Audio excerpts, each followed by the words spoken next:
Thank you for joining us. Okay.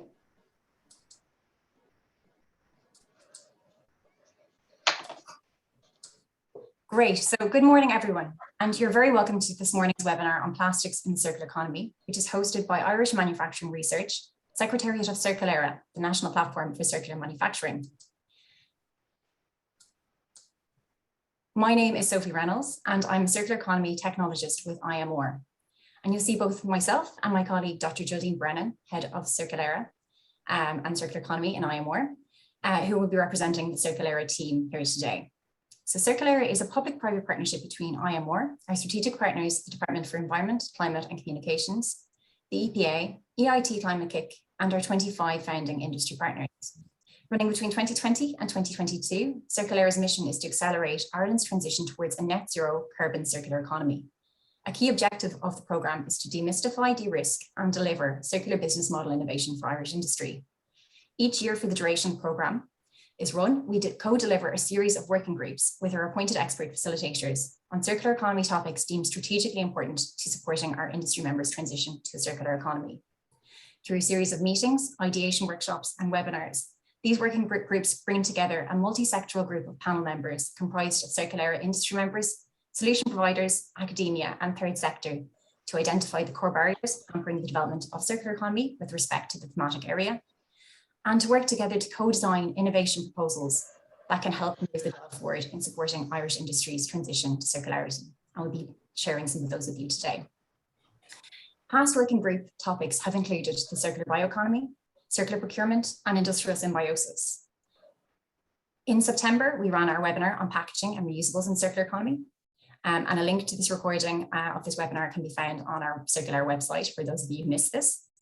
For 2021, CIRCULÉIRE's industry members also selected circular plastics as one of our 3 working group thematic areas. And during today's webinar, CIRCULÉIRE's appointed expert facilitators, who'll be headed up by Declan Devine, who's Director of the Materials Research Institute at AIT, Athlone Institute of Technology, will present the main findings and innovation opportunities identified with input from our 20 panel members through this working group. AIT, which has just recently become a constituent institute of the Technological University of the Shannon, is synonymous with plastics and polymer engineering since its inception and has trained many polymer graduates over the last 50 years. And as you'll hear shortly, they've more recently been leading the charge in advancing research on circular economy for plastics here in Ireland. So without further ado, I will pass it over to Declan Devine of AIT to take it from here. So thank you, Declan. Thank you, Sophie, and good morning, everyone. We're on a pretty tight schedule, so I will try and move through these relatively quickly. So this is our agenda for today. We're going to give some quick introductions. We're going to give everybody an opportunity to let us know where you're coming from, the objectives of the circular plastics thematic working group, circular economy for plastics. What is it? Why is it needed? Circular plastics. What are the key drivers behind it? The circular economy. Some of the best practice examples from across Europe. We're going to look at the policies related to circular plastics, and we're going to look at the results from the Ideation Session, which was a working group put together by CIRCULÉIRE. We're going to look at some recommendations, and at the end then we'll have a chance to have a discussion around what we've presented. So these are our introductions. Sophie's already introduced the IMR team, apart from poor Gary, who's left out. He's the digital marketing strategist and will be helping in the background. The team from TUS is myself, Dr. Margaret Brennan-Fournay, which is the Assistant Director of the Materials Research Institute, Dr. Noel Gately, who is the Gateway Manager of Applied Polymer Technologies within TUS, and Michelle Cooney, who's a Senior Research Scientist in responsibilities for external funding. So this is a little bit outdated because it still says AIT, but as Sophie said, we're synonymous with polymer engineering. We've been training polymer engineers for almost 50 years in Athlone. Now as a part of the wider technological university, we will continue to do this, albeit in a slightly different guise. We have some nationally important centres, so Dr. Noel Gately in charge of the App Centre, which is the Enterprise Ireland funded Polymer Processing Technology Gateway Centre. We also lead some European projects in the area, so Dr. Margaret Brennan-Fournay is the coordinator of the Bioinnovation of a Circular Economy for Plastics, BioISEP Horizon 2020 flagship project, which is an EU-China funded project. looking at plastic waste. So before we get into the session proper, we're just going to give everybody a chance. So Gary, if you can send the poll, which of the following best describes your sector? So we just want to have an idea of the kind of people that are here. Is it academia? Is it industry? Is it governing body? Solution providers, or other? Other is a great catch-all phrase.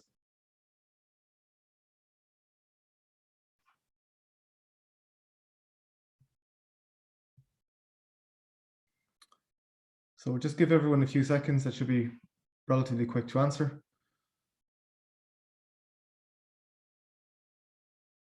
So maybe Gary, if we can close that.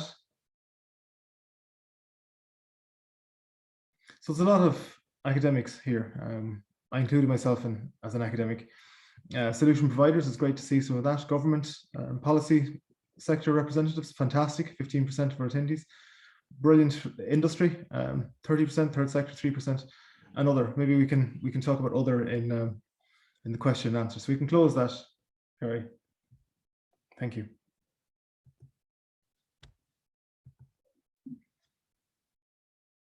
I'm sorry, I need to move some screens around. So the objectives of the Circular Plastics Thematic Working Group is the first thing. So the Thematic Working Group brought together a diverse pool of cross-sectoral circular plastics ecosystem players. So we had academia, public sector, solution providers, and CIRCULÉIRE industry members. The idea, it was to come together to get a state-of-the-art review on where Ireland is in terms of circular economy, what the policies and practices are that can help us lead to a wider circular economy, and also to help support Irish industry's transition. So as a part of the thematic working group, we had 3 ideation sessions, which allowed us, or the aim was to develop 5 to 10 circular plastics demonstrator projects that could be funded or potentially be funded through the CIRCULÉIRE funding model, which would make considerable greenhouse gas and waste reduction if scaled. It was important to note that the projects that we were looking at was at a relatively high TRL. So it wasn't basic research, it wasn't a desk-based study we were looking at. It's what kind of projects that can actually physically make a difference. Can we go in and demonstrate within a laboratory or in an industry session? So TRL 6 or 7. And that was key to the selection of these projects, excuse me. So the members of the thematic working group, a lot of the members were from industry. We also obviously had academia and some state body representatives.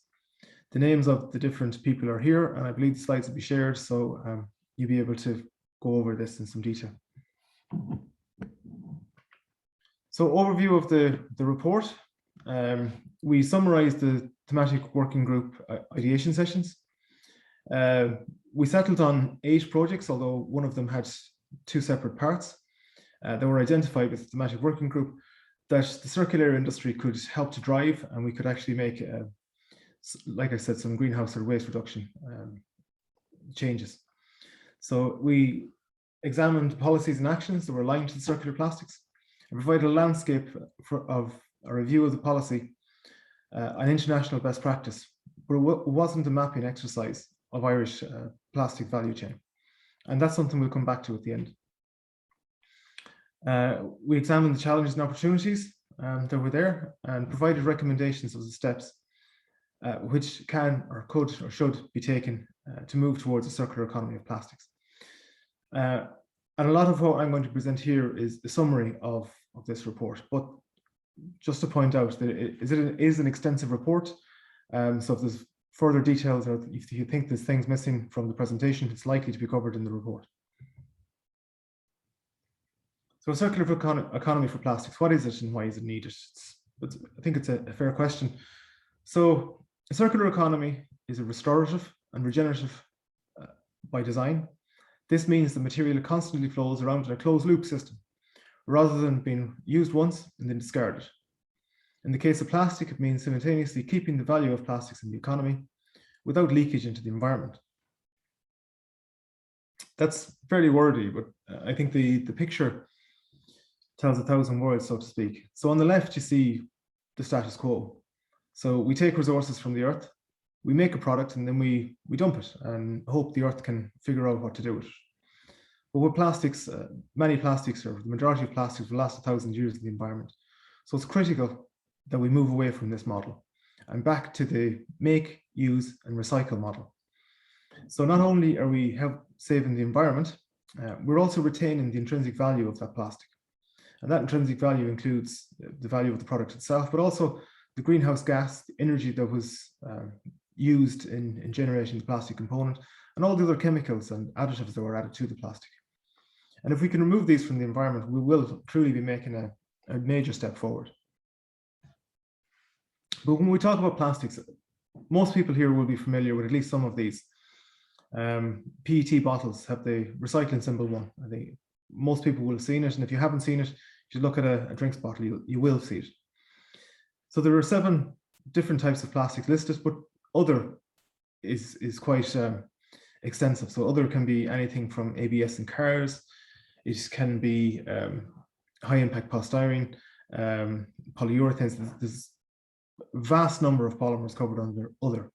And the challenge really is, as you move from left to right in this graph, the volumes, especially in Ireland, that are produced become less and less and become more and more difficult to collect, sort, and recycle economically. And that's just if you had these 7. But you have to consider that plastics are rarely sold as a pure plastic. They normally have an additive. They normally have differences in intrinsic viscosity or molecular weight or something else that is important for the properties of the particular product.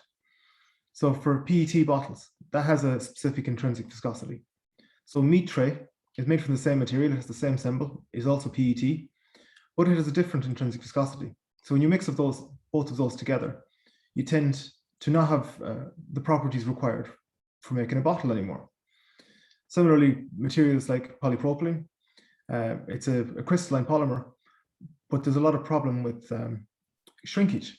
So nucleation agents are commonly added to increase the crystallization while it's in the mold or being produced to decrease shrinkage. But these nucleation agents are always different. So altogether, there's about 50,000 different types of resins, which really does affect the recyclability of any one of these. And that's with the high volume materials. When you get to low volume materials, really general collection and sorting isn't feasible. So there has to be some kind of a new or a rethink of how we try to recycle these materials. So in terms of greenhouse gas emissions in the public or in the plastics value chain, there's a lot of facts and figures in this, but I'm just going to concentrate on what's in the middle. So if you were to, when the fossil fuels are extracted, it's about 0.27 metric tons of carbon dioxide released. When we refine the plastic, there's also carbon dioxide released. When we manufacture the resin, there's almost 1.9 megatons of carbon dioxide released. Polymerization and blending, again, 0.5 metric tons. Conversion into products, again, there's energy. Retail, so shipping to retailers, selling lights, potentially refrigeration if it's a cooled product. Consumption, all of these take carbon dioxide. So at the end of a plastic component's life, there's about 2.45 metric tons of carbon dioxide, which has been embedded in the product itself. If we take or we burn the packaging, we add an extra 0.6 metric tons. So that's considering this 2 metric tons is offset by energy recovery. If it's not energy recovery, there's an extra 2.9 metric tons. If we recycle it, we can actually almost reclaim all of the carbon dioxide that's embedded within the product. And if you use chemical recycling, it's not quite as good, but it does almost replenish the carbon dioxide. And probably it's worth mentioning that mechanical recycling is the preferred option, but for some materials, mechanical recycling just isn't possible for a variety of reasons. So in these cases, chemical recycling is probably the best option. So when you look at the volume of plastics per sector, packaging is by far and away the highest used plastic material, followed by textiles. So fast fashion, we've heard about it recently. A lot of textiles is made from either polyester. I think 70% is made from polyester. There's about 10, 15, 20% made from nylons. And then we have natural fibers. The majority of it, again, is plastics. Other sectors would include things like wind turbine blades, tires, maybe other sectors, consumer consumer products is quite high, and we'll talk again about those later. Transportation, so vehicles, there's a big push for lightweighting vehicles to increase the mileage that can be driven on electric cars, and also to reduce fuel consumption. So we want to make cars as light as possible. The end-of-life car directive means the car has to be 97% recyclable, and plastics are a way to do that. However, what do we do with them at its end of life? Again, that's a challenge. Building and construction uses a lot of plastic. So plastic is used as barrier membranes, insulation, etc. Electronic products and industrial machinery. So when we look at the hierarchy of waste, and what we really need to be pushing for within the circular economy is we need to start rethinking, redesigning it, and sometimes refusing plastic waste. We need to reduce and reuse them, and we need to prepare things for reuse. And you'll see within the graph there's a clear line between the reuse and the kind of redesign and remodeling and recycling. Now, recycling is a key part of the circular economy. And I think the majority of plastic parts will have to be recycled at some point. But the key here is that they're reused as much as possible before they're recycled. With recycling, composting, and aerobic digestion, again, that's the highest in this section, because this is really where we need to get to. We need to capture the intrinsic value of these materials rather than dumping it. So material and chemical recovery is an option. And residual management is also options, but again, they're falling further down. So this gets into incineration type criteria. And then what's unacceptable is, doing nothing and letting it leak into the environment. So we need to try and design waste out of the system by influencing the consumption, rethinking business models, and making them waste-free by design. This will include new approaches to the disposal of waste, and replacing energy recovery vector with cost-efficient value preservation.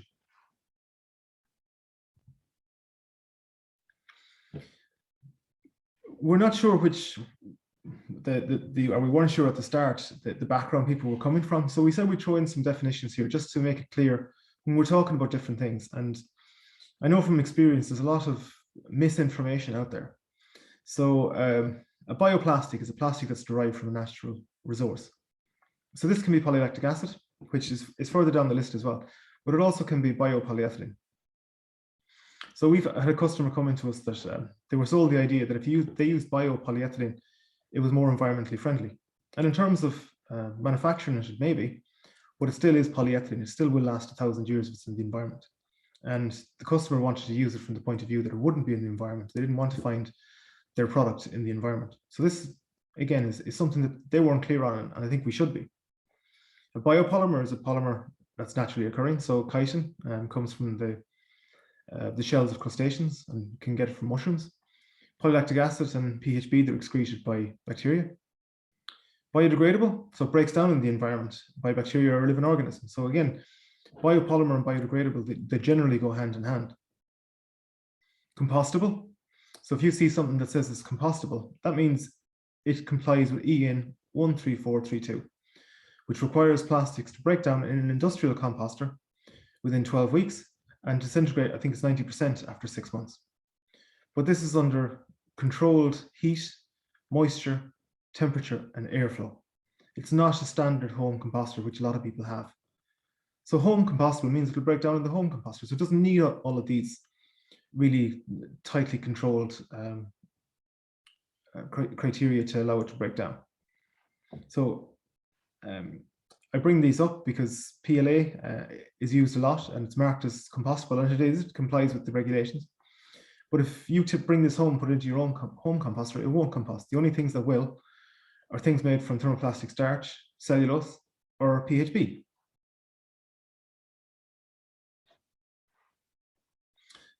So then some definitions around recycling, and these are going to become more and more important for industry. So recyclable, as we know, at its end of life, the part can be reprocessed and remade into another part. That's quite clear. But the terminology that's coming from the EU is more towards open loop recyclable. So we'll call that downcycling as well. and closed loop recycling or upcycling. So with downcycling, the part that is produced is a lower grade with a lower value than the original part. So an example of this could be we have a shampoo bottle. The shampoo bottles are collected, recycled, and they're made into underground inspection chambers. It's still been reused. The greenhouse gas and the carbon emissions have been reclaimed. It's much higher or much more reduced than trying to make that same product from virgin material, so material derived from oil. However, to retain the value of the product, you need to recycle it back into its own or into the same thing. So a drinks bottle been used to make new drinks bottles. So this is a closed loop recycling example. So the bottles can continually be recycled. Whereas with the top example, once the inspection chamber is no longer in use, that's probably going to go to landfill or incineration. So it's not going to be used again. So some of the key drivers around circular plastics. And again, we're going to have a quick poll on this. So Gary, if you could put up the poll. From the 50s to 2015, it's about 6.3 billion tons of plastic have been produced. How much of it has been recycled? So the answer that we've given has been rounded, just so it wasn't obvious what the answer is. So we'll just give you a couple of seconds to do that.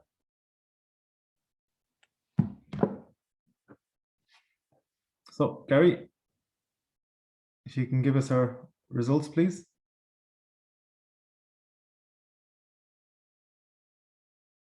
%. So my learned colleagues were correct. So 25%, 15% of people said 25% was recycled. That's too high. None of it. That's too low. 10% was correct. I'm quite happy that nobody went with 90% or all of it. So we obviously have been looking at something similar to this. So it's actually 9%. So I did round up just because 9% looked a little bit obvious. But probably the important one here is 79% has been dumped in landfill or the sea. And this is what's causing all of the ecological problems. In 2019, the global production of plastics reached 368 million metric tons. Almost 60 million of that was in the EU. And over 260,000 tons was managed in Ireland in 2018, but only 1/3 of that was recycled. So 66% of that was not widely recycled. So this is really important, that just because it's been collected and managed doesn't mean it's been recycled. So again, even though that's been collected, the value has still been lost. So if we look at the value chain or the lifespan of plastic, 99% of it comes from oil. It still is the case, and less than 1% of it comes from renewable resources. Polymers like polylactic acid, they're becoming more and more common. They're derived from corn, which the corn that it's derived from isn't a food stock, but if you can grow corn for PLA, you can grow corn for food. And there are global food shortages, so there are concerns about using more and more crop-based plastics. The petroleum-based plastics, they're generally made from waste products, but we do add a huge amount of chemicals to them. You can see the breakdown of how they're used in the sector, and again, a small amount of them have been recycled. But really the important part here is what's on the right. So a lot of the plastic waste has been incinerated, very little has been recycled and reused, a lot of it is going to landfill, and really what we need to get to is we're avoiding this leakage into the environment. So hopefully we're going to give some ideas on how we can do that. So for our industry members, a lot of the time our industry members go, you know, and I agree, I'm in the polymer sector. I know the value of plastics. I know it's used for a huge amount of life-saving products, let alone convenience and everything else that we get used to. But how the people see it is just this, plastic bottles on the beach. And this led to things like demonstrations outside a new factory being opened in Cork. So people thought that West Cork's green image is going to be affected by having a plastics factory there. So this plastic factory was going to make jobs, it was going to employ people, it was going to bring revenue to the area, but people are just at the point where they'd rather not have to work than see plastic. So really is we need to change as a sector, we need to change the perception of what plastics is, away from this dirty beach type thing to something more valuable. And a lot of the times when you look at beaches and that, and I would have done it myself, a lot of pictures you see in presentations being dramatic of people going down a river, it's full of plastic. It's in Asia, it's kind of their problem. 8 of the 10 most polluted rivers in the world flow into the Pacific or Indian Ocean. So it's an Asian problem. Or is it? Since China banned import of unwashed and unclean plastics, countries like Malaysia try to fill that void. So this is an example of a small town in Malaysia, an illegal dump. So what's happening is Europe are collecting their waste and they're exporting it for recycling. But what's happening in these countries are some of it's been recycled and some of it's been burned. And kind of the key point here is once this waste is exported, we have no control over what happens to it. So if this ends up in the sea or in the Pacific Ocean or the Indian Ocean, you can't look at it that it's not our problem, it's our waste. We should resolve this issue ourselves. We should invest in resolving the issue ourselves rather than exporting it to people who are less well off than ourselves and expect them to try and come up with solutions for it.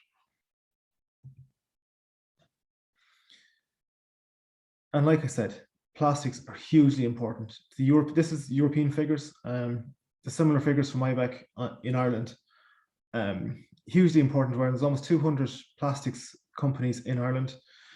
And on the other side, there's over 400 medical device companies. Excuse me. And 80% of all medical devices have at least one plastic component. So plastics and plastic processing is essential to our economy, the local economy here in Ireland, not just in Europe. We can't do without it for many reasons. One of the reasons is food wastage. Like I talked, there's global food shortages. Without plastic packaging, things like cucumbers will have a shorter shelf life, bell peppers, meat. I think the statistic is the CO2 of a kilo of meat is 7 times more than the plastic it's wrapped in. So if we do what people have suggested and go to the butchers with our Tupperware, it's going to last 4 days. It'll last up to 30 days if it's wrapped in plastic. And the CO2 emissions based on that kilo of meat is massive. We cannot afford to waste that kind of food. Arguments can be made we shouldn't be producing enough beef. I'm not getting into that here. But even take something simple like bananas. Bananas are already wrapped. Why do we wrap them again? Because it increases their shelf life by 2. It's really important. It's lightweight, transport costs. I'm trying to think of the figure, but I think it's for every 100 kilos of weight you add to a vehicle, you increase fuel consumption by 0.6 liters per 100 kilometers. So again, added up, it's massive. There's low CO2 emissions during production, and I'm going to give an example of that later on. Right here, actually. So plastic bags were developed in the 70s because we were cutting down so many trees to make paper bags. So people thought, okay, let's make it from a waste oil product. But even today, the energy used to create a plastic bag or a paper bag is 2.7 times higher than what's used to create a plastic bag. The greenhouse gas emissions are 1.6 times higher for paper, and the water usage is 17 times more for plastic or for paper than plastic. So this has a massive environmental effect, as well as cutting down trees, which are producing oxygen for us to breathe. And this isn't including transport costs. So 40,000 plastic bags can fit in a pallet. 40,000 paper bags, you need a 40-foot container. There's massive implications from just disposing of, or when I say disposing of plastic, getting rid of plastic from our ecosystem.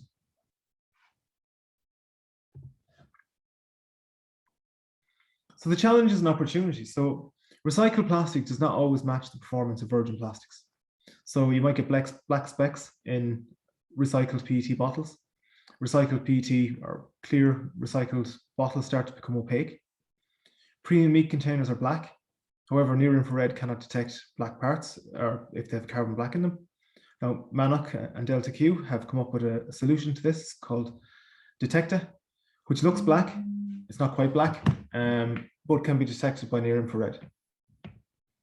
Material costs. Recycled material is much more expensive currently than virgin plastics, leading to some people mixing virgin and recycled plastics together. The EU and UK are introducing packaging levies. So if the packaging or plastic packaging does not contain at least 30% recycling content, you have to pay an extra levy for every ton of plastic that's used. So this is pushing industry to incorporate recycled content within their systems. But this is leading to massive opportunities. So if we increase reuse and recycling and developing renewable sources, we'd mitigate a lot of the greenhouse gas emissions that are currently being produced. So recycling 1 additional ton of plastic has massive implications for CO2 emissions. Bioplastics can actually have a positive effect on the environment. And the last point here, so 95% of the value of plastic packaging, worth between 80 to 120 billion annually, is lost because we dump it in the land or in the sea. So this is where the opportunity arises. And in some countries, they actually do landfill harvesting or landfill mining to collect things like PET bottles because it's so valuable. So I'm going to skip over these relatively quickly, but Logoplast is a Portuguese company who have implemented a system called wall-to-wall. So Logoplast produce the packaging for some of the biggest companies in the world, Nestle, for instance. But how they do it is they install a packaging plant within the company itself. So Logoplast have a packaging company within Nestle for packaging their water. So it's just in time, as in there's no storage. They produce the bottles that are needed. They don't need to ship the bottles because they're in the plant, which reduces emissions. This leads to almost 15,000 tons of CO2 saving. Well, it was in 2020, but we can almost say annually. So again, massive implications for the environment using this kind of model. Logoplast actually presented at our thematic working group. So it was very interesting to see the kind of things that they're involved with. Another company, Vital, and there's other companies. I think there's some companies in Ireland as well. I'm familiar with Vital from a European project that we're working on them with. They have a system where you can have reusable fast food containers. So how the system works is they have a QR code labeled on the container. When you get your takeaway food, you scan the QR code so they know who has any particular container. And you have 14 days after you use it to wash it and return the container to any shop. It doesn't have to be the shop you bought it in, but anyone who's signed up to Vital.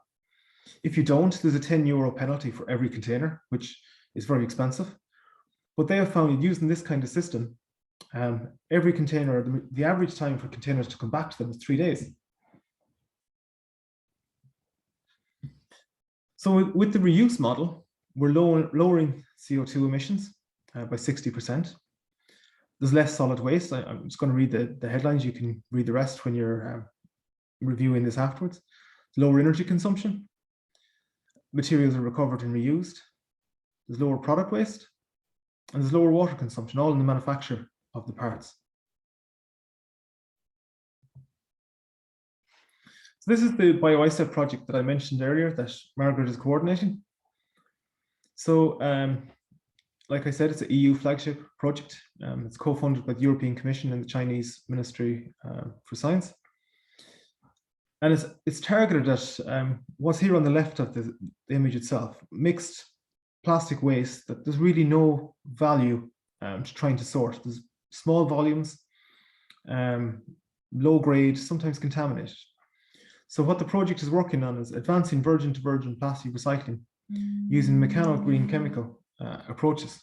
And also advancing enzymatic degradation of waste plastic with a view to generating biopolymers using non-recycled plastic as a feedstock.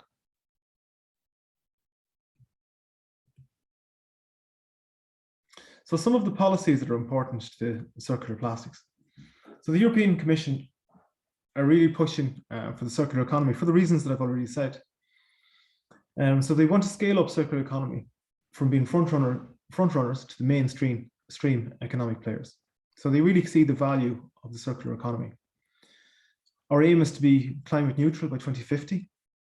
If we keep going the way we are going in terms of using resources, we're going to have used 3 planets worth of resources by 2050. So this has to be reversed. There's no option because we literally will have no resources left. We want to decouple economic growth from resource use. So again, using waste as a resource instead of using raw materials. The EU needs to accelerate the transition towards a regenerative growth model and give back to the planet more than it takes. And reduce consumption footprint and double circular materials use rate within the EU in the next decade. So how the EU Circular Economy Plan is driving a circular economy for plastics. So it aims to scale plastic recycling in combination with proposed rules for improved waste management, promoting science, innovation, new products, and business models. Essentially making recycling profitable for business. So new rules on packaging to improve the recyclability of plastics and increase the demand for recycled plastic content. So again, the 30% content within packaging, that's driving up the price of recycled plastic. Improving the separate collection of plastic waste and launching EU-wide pledge campaign targeting industry and public authorities. Again, looking to make people commit to reducing their plastic content. An example of this here is the Plastic Action Alliance. So if you Google it, it's 10 companies that have come together with a view to reducing their plastic content, improving the recyclability, all with the view of working towards the circular economy for plastics. So some of the key directives, the Single-Use Plastic Directive, it's obviously a key one. It's been implemented in Ireland in, I think it was July this year. The EU Circular Economy Plan and the EU Waste Framework. All of these are pushing towards the circular economy of plastics. So the Single-Use Plastic Directive is banned cotton bud sticks, cutlery, plates, straws, stirrers, sticks for balloons, cups, food, beverage containers made of polystyrene, and all products made of oxidegradable plastics. So how these products were defined was the European Commission looked to see what was being washed up on European beaches, and these are the 10 products that was selected based on that. So single-use plastics cannot be replaced or placed on the market of any EU member state, even if it's made from a sustainable plastic resource. So you can't just make these out of PLA because it's from a sustainable resource. It's still a single-use plastic. So the specific targets, we want 77% separate collection targets for plastic bottles by 2025, increasing to 90% by 2029. In terms of bottles, both Coke and PepsiCo, two of the major companies in the beverage drinks environment, have both pledged to produce 100% PET bottles, or sorry, 100% bottles, recycled bottles by, I think it's 2030 within the European Union, which is a massive commitment, even above what's been said here, what the EU Commission are mandating. But the reason they're doing it is because when we find bottles on the beach, the chances are it's either going to be a Coke or a PepsiCo bottle, and it's really damaging their reputation. So again, the incorporation of 25% recycled PET in bottles by 2025 and 30% on all plastic beverage bottles by 2030. So some of the other things from the directive, single-use plastic products, the EU is focusing on limiting their use through reducing consumption, enhancing the recyclability. But some of the other things are requirements to connect caps to bottles, so they can no longer be discarded separately. Introducing labeling systems. So there's a project called the Holy Grail, where I think it's about 100 companies at this stage have signed up to this identification system. Disposal options that are to be avoided. Harm done to nature if products are littered. And extended producer responsibility schemes, so EPRs. These are all going to be implemented within the coming years. So the EU waste framework, this relates to the shipment of waste. So all plastic waste has been included, or the majority of it. It allows free trade of cleaned, sorted, uncontaminated plastic waste. But if it's not, it is contaminated, or it is the type of waste that I showed in the picture in Malaysia, we're no longer allowed to ship it unless we have consent from both the importing country and any transit countries that it's going to pass through. So this is really going to put a ban on the shipment of dirty, non-recyclable waste.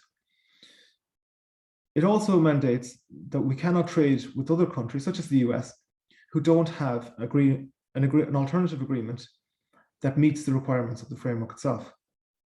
So this, within the EU, we could have, and I think it still happens, or it's happened up to recently, we would have sent dirty silage wrap waste to the Netherlands for incineration. Under this directive, unless both countries agree to it, you can no longer do it. But also, you cannot ship it to a country outside of the EU unless they have a similar agreement. So it really restricts on what can happen to our waste.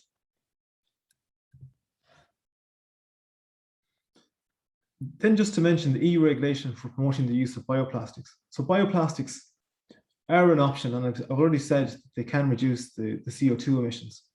But currently, bioplastic is a contaminant within the recycling streams. So if you have a PLA bottle in with PET bottles, it can destroy the PET bottles that it's there with. So you lose the value of all the recycling because it degrades the PET. So this is going to be controlled as well. There's going to have to be a separate collection for bio-waste. There's going to be relative standards are coming in. There's going to be a 55% recycling target for bio-based polymers. And there's going to be a ban on landfilling separately collected waste, and fixed stronger arrangements for extended producer responsibility. And for anyone who doesn't know, the producer responsibility is really, I don't want to mention company names, but if a company produces a part, they're responsible for the disposal of it. In Ireland, that is taken care of by Repack, but with the extended producer responsibility, the requirements are going to be extended. They're going to be more onerous. So now I'm going to jump to the ideation session. So again, you've seen this slide before. And based on this, we selected some areas. I think there was 8 areas that we selected for discussion and ideation on projects that could be used to try and reduce the effect of these plastics. So we did separate plastic packaging into healthcare and other packaging, textiles, thermoset waste, consumer products, automotive, construction, electronic waste, so and marine waste. So marine waste didn't come up with a lot of these kinds of categories, but it really has come to the fore with things like Seaspiracy on Netflix, looking at the amount of, or highlighting the amount of damage that waste is doing in the ocean environment. So the session, or the ideation sessions themselves, they were run through Miro. So anyone who's used Miro will recognize this. If not, I can explain it a little bit. So what we did was, over the 3 days, we split our teams into 2 groups, and we discussed food packaging on both sides, and waste. And each of our attendees had different color posters on, so they could put up ideas. So everybody had a chance to contribute. And then at the end, we came back together, discussed what the projects were, and tried to identify how we could actually make them into a workable project that could be funded through the CIRCULÉIRE funding mechanism. So we did that over 3 days: healthcare waste, construction, and thermosets, consumer goods, and marine waste was on the last day. So based on that, we came up with 8 defined projects. Like I said, the first one has 2 parts, which we'll come to in a second. The first project was looking at laboratory waste recycling. So there are large volumes of medical grade clean plastic waste being generated in laboratories and in hospitals across the country. It's typically the more valuable materials, so PET and polypropylene, some polystyrene as well. So we wanted to look, could we produce a demonstrator that collected and reprocessed the waste into a functional product that could be used within the laboratory session itself. So taking laboratory waste and then making products from it.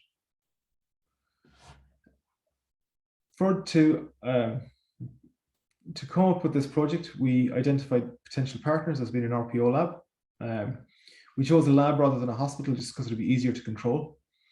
We needed companies that would do collection and cleaning, and then reprocessing to try and design and reproduce something like a rack that's used for Eppendorf tubes. So we had or have an elaborate scoring system for each one of these projects within the report itself. But for the purpose of time and just to try and push the information across, we took two of them. So the scale of investment and the potential impact. Now the scale of investment is low in this case because we wouldn't need a lot of investment because there's already companies that are doing injection molding, there's companies who are already collecting and washing waste. And the impact is high. So this is kind of the scenario that we want to see. So we won't take a lot of money to try and demonstrate it, but it would have a high impact. And like I said, the elaborate scoring system is in the reports themselves. The second project is very similar. It's the same waste, same issue. However, in this case, we want to see if we can refill the bottles. So we're not going to reprocess them, we're going to refill them into the same thing. So in this case, a sodium hydroxide bottle, refilling it with sodium hydroxide. So the partners in this again are the RPO lab, companies for collection and cleaning. Then we need somebody for refilling and to identify whether these need to be tamper-proofed. For food, they certainly would, but for chemicals, we're not sure. And we'd really need a company to try and identify that for us.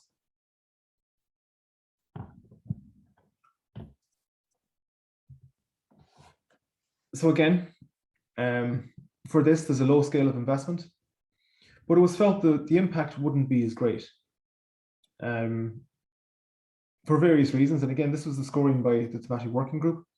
So these are the average scores, but it still was seen as quite good.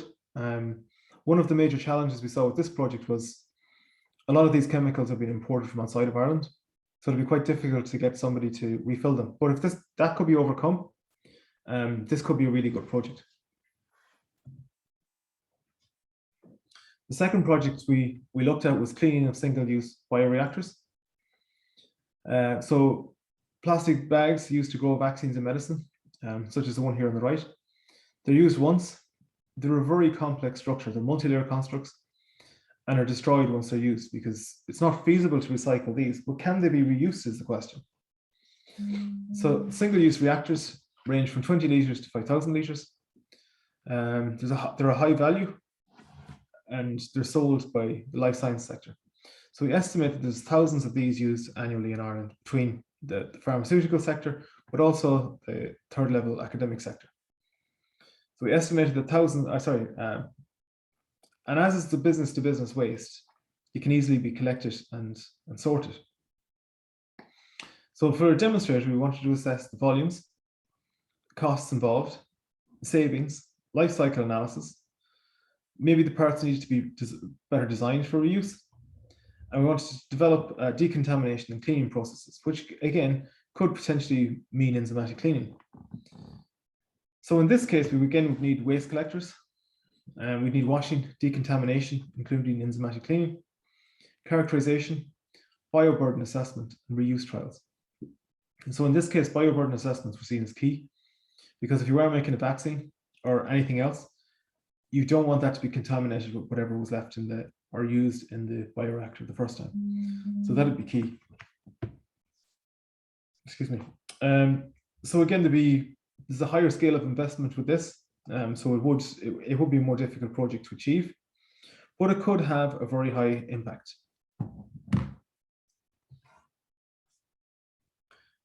Opportunity 3 is the develop and demonstrate reusable cup scheme, which could be rolled out nationally. So there's 22,000 coffee cups disposed of in Ireland every hour. Quite simply, can we develop, design, and reuse coffee cups? So partners will be required for this. There will be coffee outlets or canteens, manufacturers, end-of-life recyclers, microbiologists, and life cycle analysis. So this project seems quite simple. It's like, why don't we just use, everybody just bring their cups with them? But we've seen that doesn't really work. So within the canteen in Toulouse at Athlone, we have a system where coffee cups, if you reuse a coffee cup, you get charged 50 cents less per coffee or per tea. But it hasn't worked. Everybody just pays the extra 50 cents. So maybe the cost isn't enough. Maybe the cost incentive isn't enough there. Maybe it needs to be €5 or €10 like Vital use. There's a lot to be worked out within the system, even though it seems quite simple. Or do you have a system like Vital where you just take away a cup and then bring it back and the canteen wash it and give you a clean cup? You need to be careful as well with values. I remember not that long ago, our canteen had ceramic mugs, and within, I think, 3 weeks, every mug had been taken and all the cups were in the student canteen or student homes. So theft is an issue. So there has to be some kind of an incentive to return the cups. But again, we thought this could be quite a good project because it could be quite simply done, and it could have a really high impact. Fish box redesign project. So redesigning expanded polystyrene boxes that can easily be stacked for transport and can fulfill multiple functions. So Bordish Gawara reported that fish box expanded polystyrene exports about 130 tons every year, and we import 66,000 tons of expanded polystyrene annually. But the boxes used for both purposes aren't the same. So we're shipping out a lot of boxes which are then been disposed of in the country we're sending them to, and we're getting new ones back. So we thought that if we could redesign the boxes to fulfill different functions, we could get away from this. So the partners that would be required would be Bordish Gawara. We would need to design them, and we'd also need an expanded polystyrene producer.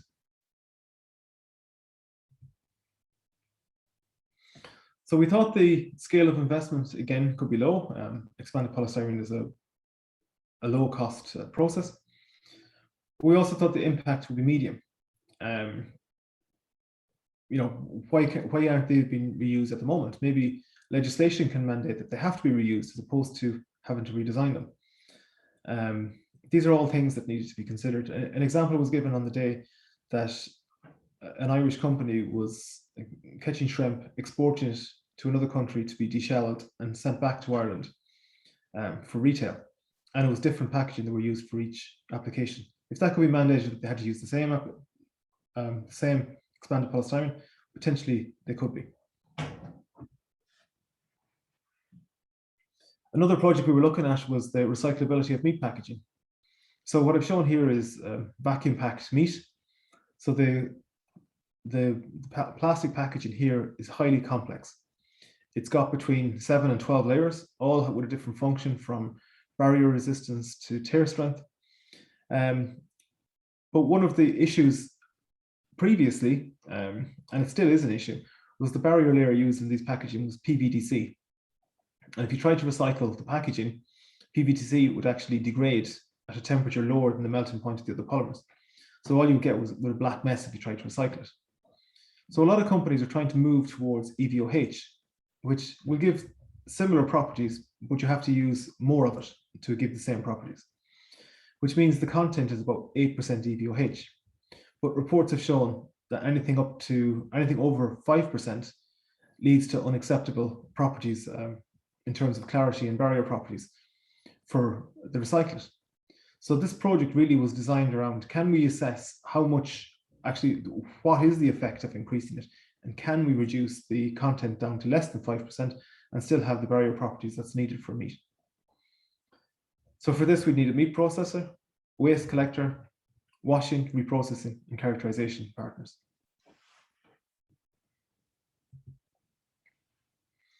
So this would cost a higher amount. This project would be more costly and it would have a medium impact. I probably disagree in some ways and think this could have a major impact. There's tens of thousands of tons of this kind of waste being used across Europe annually. In Ireland, I think there's 7 big producers. One of them told us they produce 10,000 tons, and they have multiple sites across Europe. So this is a big challenge. Another project we looked at was decontamination of PPE. So this is a very topical one. A colleague of mine in TUS was actually looking at this area. So there's a lack of knowledge about the best approaches to addressing repurposing of PPE to safeguard frontline workers in hospitals and nursing homes when the supply chains are interrupted, like we saw with the COVID crisis. So the demonstrator would, the aim of it would be to study and assess volumes, costs, savings, life cycle analysis, design for reuse, developed decontamination and cleaning processes, and look at cost benefit analysis of all of these. So the partners again will be the waste collectors, washing, decontamination, including enzymatic cleaning if there's biological waste there potentially would be needed. Characterization, bioburden assessment, again, we can't be bringing bacteria or anything else or viruses back into hospitals. And reuse trials, so can they actually be reused? Are they suitable for reuse?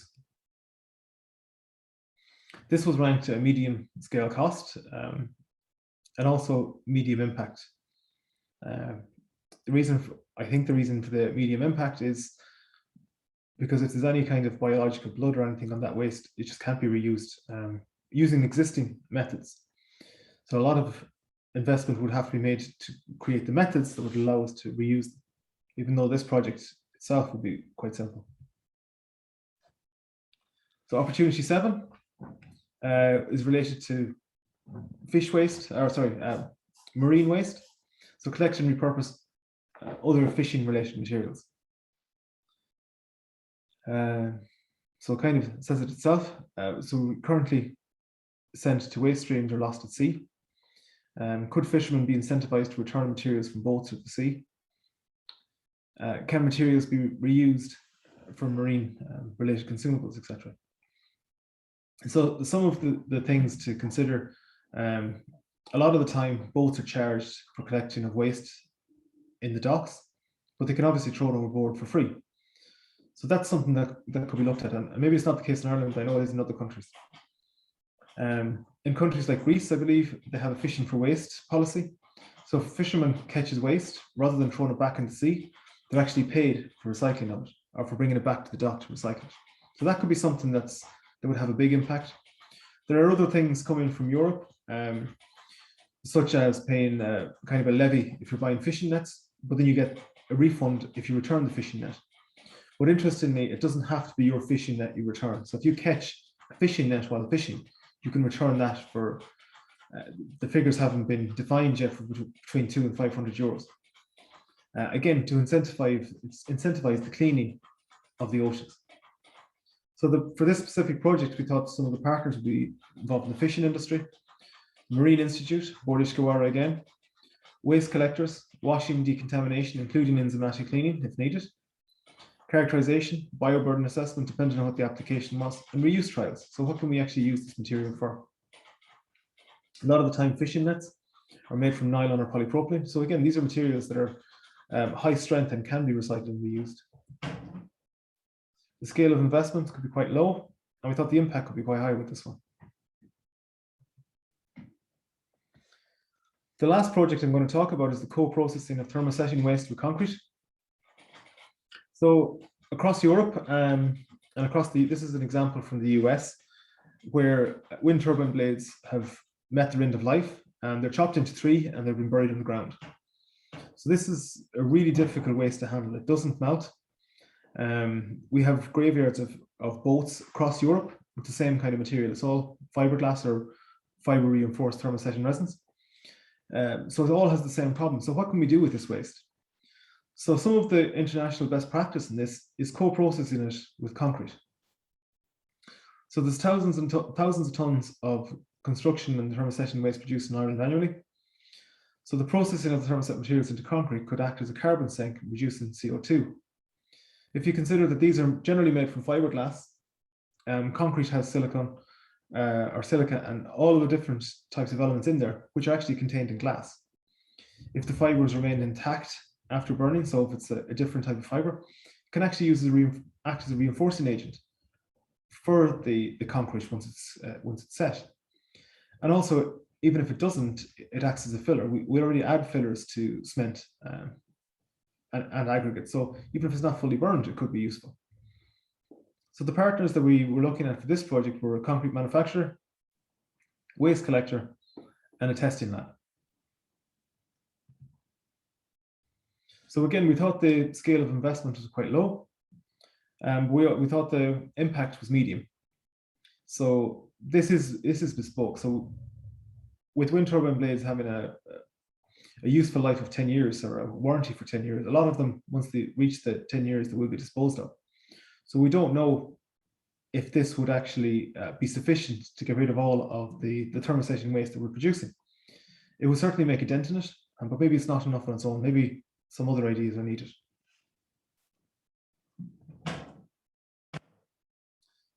So I'm moving on to the recommendations. So successful plastic revalorization requires a multifaceted approach. So there's challenges that include logistics, technical practicalities involving in collecting and separation of different types of plastics, like the number 7 I listed or I mentioned earlier. Addressing intrinsic human behavior challenges such as the throwaway mentality. So how do we instill in people that plastic actually has an intrinsic value?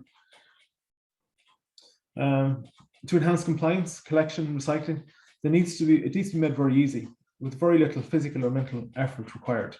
So availability of public recycling bins. We saw when the COVID restrictions were opened in Dublin and other cities, a lot of waste was dumped on the streets because there was no recycling or there was no bin receptacles.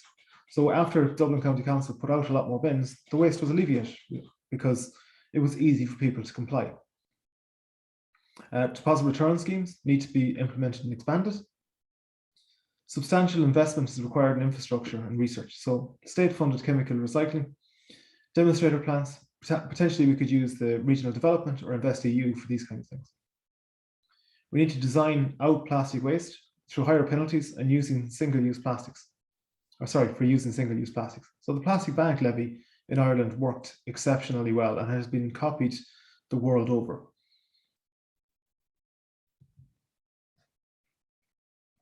So some of the policy recommendations.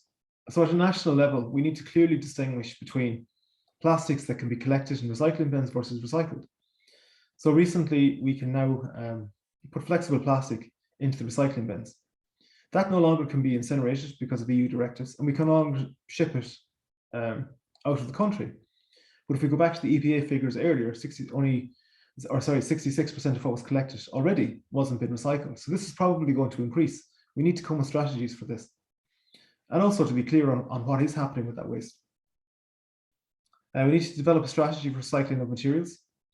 One of the things that could be done is a ban on shrink wrap PVC.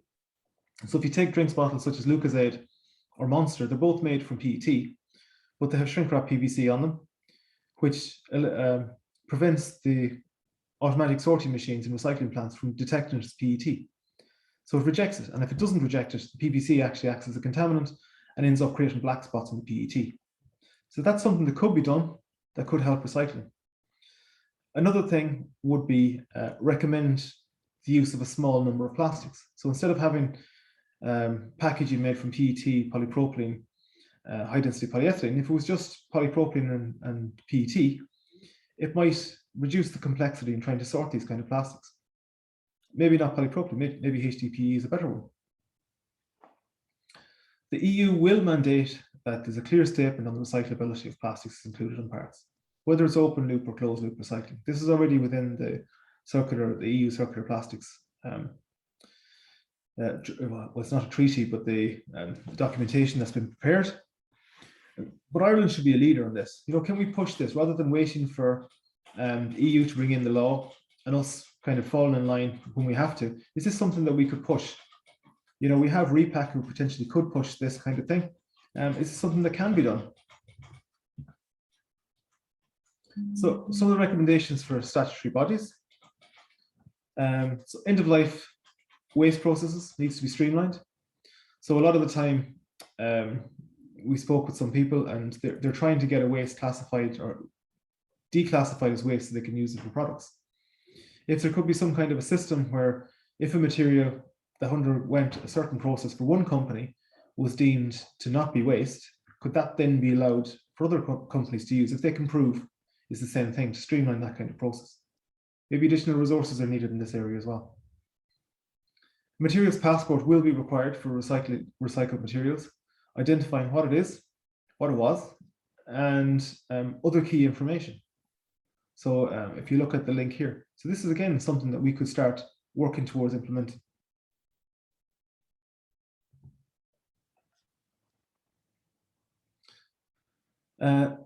So then some of the key recommendations, focusing on collection, sorting and recycling alone will not be enough to enable us to meet EU targets.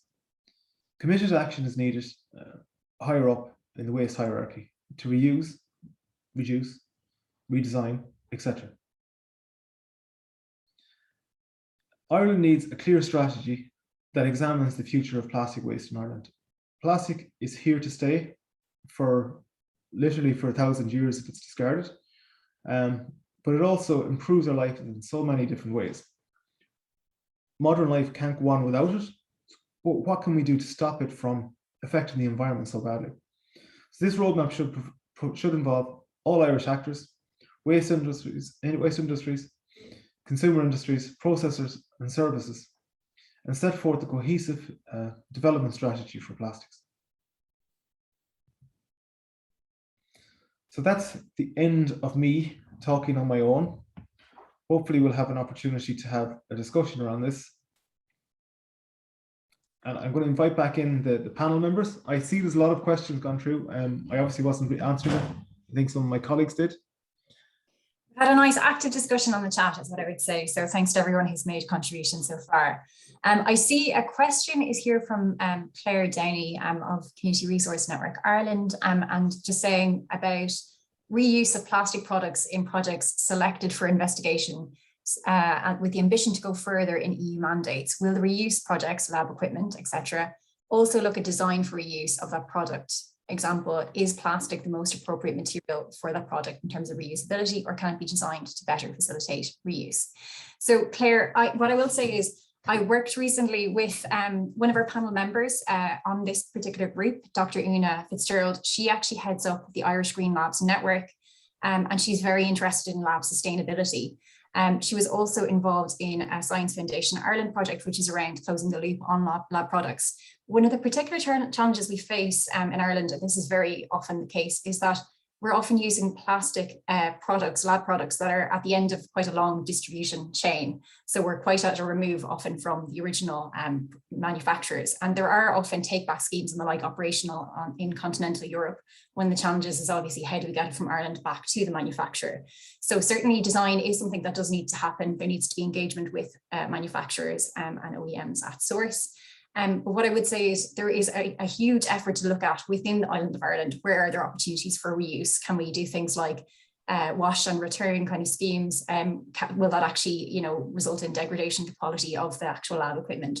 So it is something that is very much in the minds of people who are kind of at the forefront of lab sustainability here in Ireland. So what I would say is, yes, certainly there's more to follow, and we'd love to see more of these kind of things get implemented.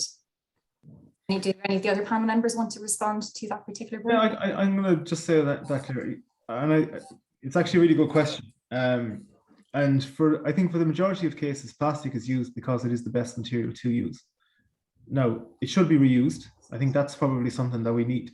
And the European Commission are going to mandate higher, and we already have recycling rates. It's most likely the European Commission are going to bring in reuse rates. So we need to have a high reuse rate. But if we can reuse plastic, so plastic is better for reuse than glass, and controversial, I know, but it needs less energy to make it. And if you drop it, it's not going to smash. So, the amount of energy that's created in reprocessing glass, it's probably 3 or 4 times higher than plastic. Plastic melts at 200 degrees. You need 600, 800 degrees for recycling glass. We have a great glass collection system in Ireland, but whenever we put glass into it, it's thrown into the collection receptacles, it's smashed. It's not going to be refilled. It's going to be remelted and reprocessed, or else it's going to be used as an aggregate on a road or something like that. So it's not, we are doing really well with glass collection, but I would even say we need to go further. We need to be refilling those bottles, not just smashing them and using them for something else. So I don't know if Mick Morris is here, but Mick is doing a lot of work with life cycle analysis. So the life cycle analysis for glass is quite high. when you look at all of the extra transport costs, extra processing costs, everything, plastic actually stacks up really well. The problem is plastic is designed to last 1,000 years. We tend to use it for 5 minutes and dump it. That's where the problem is. It is actually one of the best materials out there, and the reason it's used so much is because it can be altered to give you different properties for what you want. So I'm not trying to advocate very strongly for plastics, even though I am a polymer engineer, so it's kind of the job as well. So I'm happy I might just chime in on that. I think it's an interesting one around the role of plastics and what use cases where plastics versus glass are feasible, because in the context of bottles, as you know, and food stuff, there's challenges with regards to regulations to switch from plastics to other materials, and for sectors to navigate this, it's complex. And I think that whole idea of dialogue with policymakers, not only in Ireland, but also at a European level, to understand which applications, despite plastics playing a role, there could be suitable substitutes, and then what is the investment pathway to implement infrastructure. So for example, your example of glass bottles and washing, you know, back in, earlier in, for example, the UK, there was a whole washing bottle infrastructure that was effectively disbanded when the sector went through a decline. And to reinstitute that infrastructure has significant capex investment. And that's what you're always trading off effectively, is what infrastructure and scale of materials and scale of use and application, how do you balance those maths? So effectively, I agree with you wholeheartedly that we have to dive into the complexity of the life cycle, the lifespan of the material and its functionality and its performance and its use case in order to make good decisions with regards to what infrastructure we invest in to solve these challenges. And from my perspective, there are no bad materials per se, perhaps barring some composites that go down that route where we just don't have enough scale of them, and they're so specified that we can't create technical closed loop systems to bring them back or reuse them. Ultimately, it's the materials in the wrong place, and it's about how do we set up the infrastructure around it, and is it feasible? So for me, the devil is in the detail with all of these conversations about materials, be they plastics or alternatives like glass, like aluminium caddies, etc., etc. We just got a remark from Jean just saying there that there used to be a take-back system in operation for bottles from pubs for reuse, but has all but disappeared, unfortunately. Would love to see it reinstated. And yeah, absolutely. So similarly, lived in Germany, in Berlin, and it was amazing to see the deposit return scheme fully operational there for glass bottles. And it was very much kind of closed loop. It was bottle to bottle. Well, in fact, it wasn't. It was being washed and reused. So would love to see that kind of thing operational. And again, you do need to take quite a location-based kind of approach to that. So there needs to be a close logistics kind of network between, wash return kind of units and those using and refilling the bottles. So food and drinks industry players as well. So no, absolutely. So actually, we're just going to ask you, if you don't mind, we have a feedback survey, and if you could take 4 minutes to fill it out, we'll continue the conversation here while we will go. But just to say thank you very much to everyone who's joined, and if you can give us some additional insights around how you found today, if there are any areas where you think we could go further, please do share. We're always welcoming your feedback. Can I chime in with a couple of, I just saw a chat there with regards to the fact that we all, in many different locations around the world, used to earn pocket money returning glass bottles back in the day, because I too, growing up in South Africa, had the same experience where I would return glass bottles and get tuppence for sweets, etc. I just thought of some circular economy examples that hadn't come up today, which are really apt. So for example, one of CIRCULÉIRE's members, Optel, has a refillable PET bottle with Coca-Cola in South America, and effectively, again, this is to your point earlier, Declan, about the fact that certain types of plastic materials can be reused if you can set up the infrastructure around it. And this is an example where it's not switching to an alternative material. It's actually just designing the PET so that it is reusable as opposed to recyclable. So again, an interesting example that we will flag in an upcoming sectoral guide around the food and drink sector with regards to circular economy best practice. And then it would be remiss of us not to also flag an example of a Circular Innovation Fund demonstrator by one of Circulaire's member in the plastic sector. Free Foam Plastics have successfully been awarded a demonstrator which kicked off this year and runs into next year, which is working with the construction supply chain. So it's a consortium between Free Foam Plastics, Glenveagh Homes, one of the biggest developers in Ireland, Shabra Recycling, and Mulligan Guttering. And effectively what they're doing is they're looking at piloting a take-back scheme for the product and the packaging that goes from Free Foam sites to a construction site, with a view to setting up a closed loop system between Shabra Recycling and Free Foam in order to try and ensure that not only are any offcuts from the actual product, but ultimately all the packaging is either returned in a closed loop cycle. They're also looking at actually redesigning their packaging. So Declan, your points about shrink wrap PET, they're looking at it because currently the packaging is a composite. They're looking at streamlining that by working with Shabra to understand what kind of single polymer packaging would provide the protection required in order to substitute what they're currently using, which is a composite. So multiple number of avenues, because the take back scheme is about the end product, the current packaging, and also redesigning an alternative to the current packaging and creating that infrastructure between the end user, which is Glenveagh Homes, where the roof lining product is ultimately situated, and the site and other contractors on site. So definitely worth having a look at our circular page for 2021 awardees for the Innovation Fund, because it's bringing to life some of the intricacies of what we've heard here today from Declan and the team. Thanks, Geraldine. Yeah, so Noel has answered Michael Hopkins' question, but maybe just to come back on it a small bit.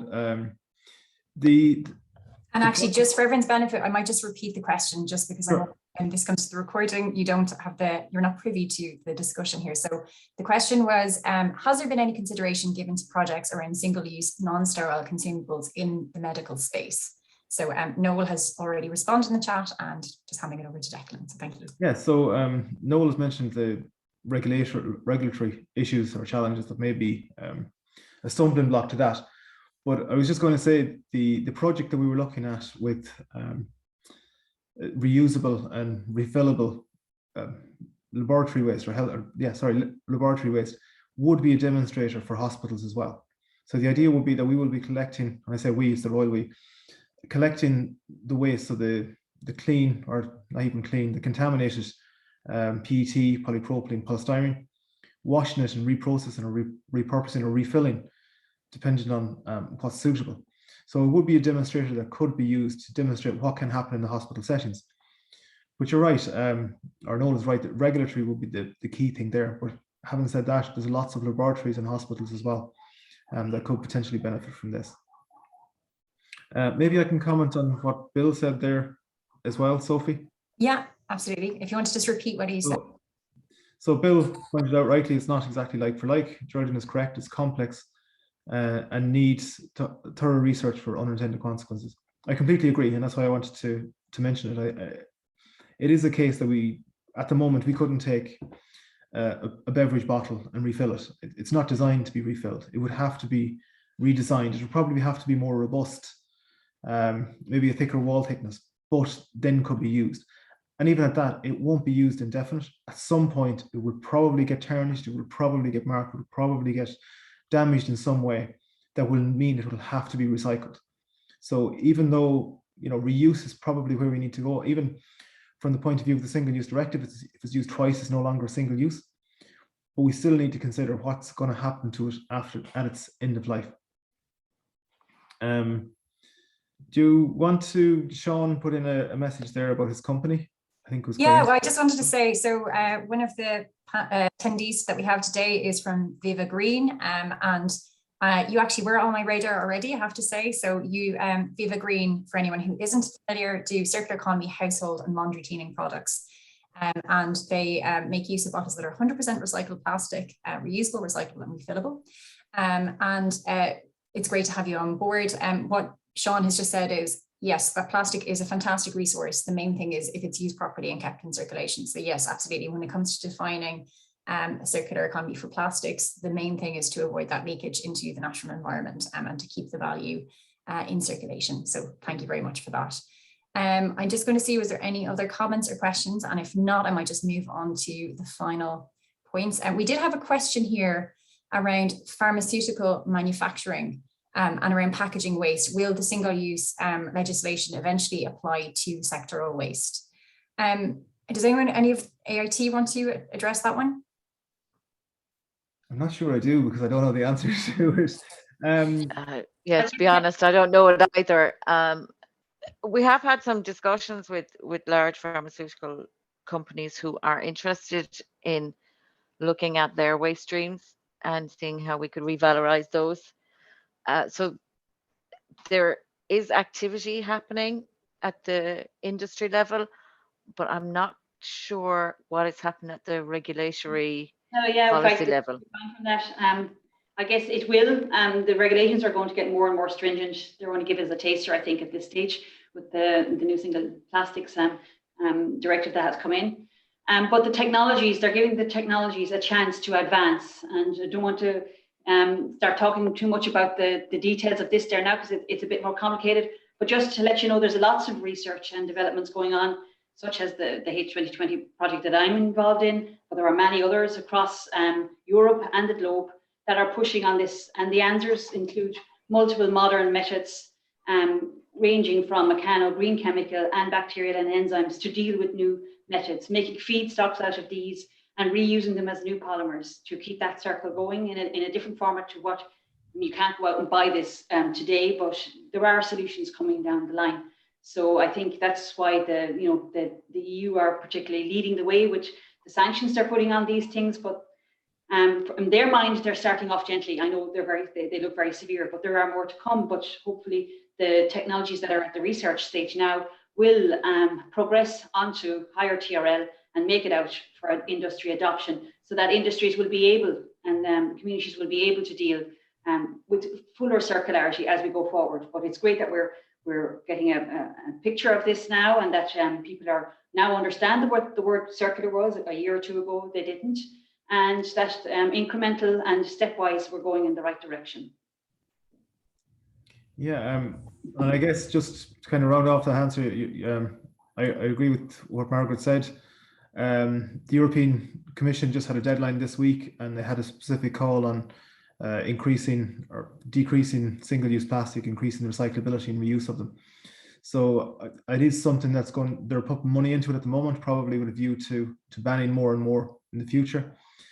Even outside of that, the packaging would still fall within the need for collection of recycling, or collection and recycling.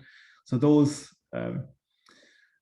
the percentage that needs to be collected is increasing every 5 years. I think is it up to 90%. So it will fall into those regardless of whether there's a specific thing for pharmaceutical packaging. So it's a good question. Thank you for it.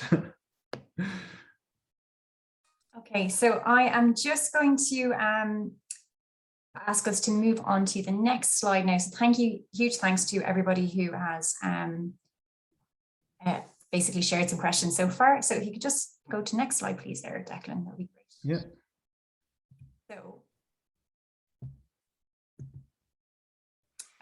So for anyone who wants to join our next webinar, we're going to have one on the October 7th. I'll just drop a link into everyone who would like to join that now. We'll also be following up once we share links and everything else after this. So what I would say is please do join. We'd obviously love to have you attend that. I'll drop the link in just a second.